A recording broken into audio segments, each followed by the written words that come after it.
ಇನ್ನು Bidadi township ಜಟಾಪಟಿಗೆ HDK ಪತ್ನಿ ಈಗ ಎಂಟ್ರಿ ಆಗಿದ್ದಾರೆ. ಸಚಿವ ಎಂಬಿ ಪಾಟೀಲ್ ವಿರುದ್ಧ ಅನಿತಾ ಕುಮಾರಸ್ವಾಮಿ ಕಿಡಿಕಾರಿದ್ದಾರೆ. ಎಂಬಿ ಪಾಟೀಲ್ ಅವರು ಒಂದು ಹೇಳಿಕೆಯನ್ನ ಕೊಟ್ಟಿದ್ರು. ಅನಿತಾ ಕುಮಾರಸ್ವಾಮಿ ಅವರ ಹೆಸರಲ್ಲೇ 100 ಎಕರೆ ಜಮೀನಿದೆ ಅಂತ. ಇದಕ್ಕೆ ಅವರು ಸ್ಪಷ್ಟನೆಯನ್ನ ಕೊಟ್ಟು ಒಂದು ಟ್ವೀಟ್ ಮಾಡಿದ್ದಾರೆ. ನನ್ನ ಹೆಸರಲ್ಲಿರುವಂಥದ್ದು 32 ಎಕರೆ ಜಮೀನಲ್ಲ, 32 ಎಕರೆ ಜಮೀನು, 100 ಎಕರೆ ಅಲ್ಲ. ರಾಜಕೀಯ ದುರುದ್ದೇಶಕ್ಕಾಗಿ ಸುಳ್ಳು ಪ್ರಚಾರ ಸರಿಯಲ್ಲ. ವೈಯಕ್ತಿಕ ವಿಚಾರ ಚರ್ಚಿಸುವ ಮಟ್ಟಕ್ಕೆ ಇಳಿಬಾರದು. ಅನಗತ್ಯವಾಗಿ ನನ್ನ ವಿರುದ್ಧ ಇಲ್ಲಸಲ್ಲದ ಆರೋಪ ಆಗ್ತಾ ಇದೆ ಹಾಗೂ ಈ ಆರೋಪಕ್ಕೆ ಕಾನೂನು ಮೂಲಕ ಉತ್ತರ ಕೊಡ್ತೇವೆ ಅನ್ನುವಂಥ ಟ್ವೀಟ್ ಅನ್ನ ಎಚ್.ಡಿ. ಕುಮಾರಸ್ವಾಮಿ ಅವರ ಪತ್ನಿ ಅನಿತಾ ಕುಮಾರಸ್ವಾಮಿ ಮಾಡಿ ಸಚಿವ ಎಂಬಿ ಪಾಟೀಲ್ ವಿರುದ್ಧ ಗರಂ ಆಗಿದ್ದಾರೆ.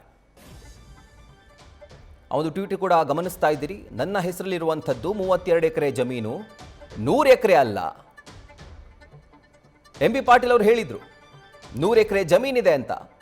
ಸೊ ಯಾವಾಗ ಈ ಒಂದು ಸ್ಟೇಟ್ಮೆಂಟ್ ಅನ್ನ ಸಚಿವ ಎಂಬಿ ಪಾಟೀಲ್ ಕೊಟ್ಟರೋ ಅದಕ್ಕೆ ಕೌಂಟರ್ ಅನ್ನೋ ರೀತಿಯಲ್ಲಿ ಅನಿತಾ ಕುಮಾರಸ್ವಾಮಿ ಅವರು ಎಕ್ಸ್ನಲ್ಲಿ ಪೋಸ್ಟ್ ಮಾಡಿ ಅವರ ವಿರುದ್ಧ ಕಿಡಿಕಾರಿದ್ದಾರೆ.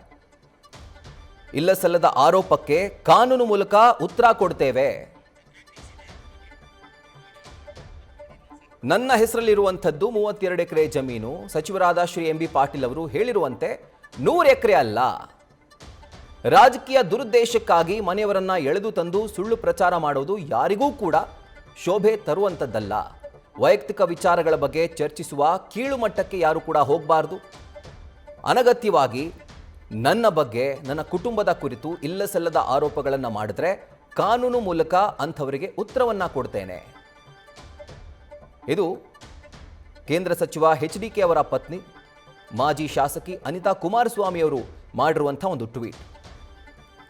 ಇದಕ್ಕೆ ಸಂಬಂಧಪಟ್ಟಂತೆ ಈ ಬಿಡದಿ ಫೈಟ್ ಏನು ನಡೀತಾ ಇದೆ, ಇದಕ್ಕೆ ಸಂಬಂಧಪಟ್ಟಂತೆ ನಿಖಿಲ್ ಕುಮಾರಸ್ವಾಮಿ ಅವರು ಕೂಡ ಸ್ಪಷ್ಟನೆ ಕೊಟ್ಟಿದ್ದಾರೆ. ಆ್ಯಂಡ್ ಈಗ ಅನಿತಾ ಕುಮಾರಸ್ವಾಮಿ ಅವರು ಕೂಡ ಸ್ಪಷ್ಟನೆ ಕೊಟ್ಟಿದ್ದಾರೆ. ಆ ಭಾಗದಲ್ಲಿ ಇವರ ಜಮೀನೇನಿದೆ, ಈಗ ಆ ವಿಷಯ ಭಾರಿ ಚರ್ಚೆಗೆ ಒಳಪಟ್ಟಿದೆ. ಎಂಬಿ ಪಾಟೀಲ್ ಅವರಂತೂ ಸೀದಾ 100 ಎಕರೆ ಅಂತ ಹೇಳಿಬಿಟ್ರು. ಸೊ ಅದಕ್ಕೆ ಸ್ಪಷ್ಟೀಕರಣ ಕೊಡುವಂಥ ಟ್ವೀಟ್ ಅನ್ನ ಅನಿತಾ ಕುಮಾರಸ್ವಾಮಿ ಮಾಡಿದ್ದಾರೆ. ನ್ಯೂಸ್ ಫಸ್ಟ್ ನಿರ್ಭೀತಿಯಿಂದ ನಿಮ್ಮ ಪರವಾಗಿ.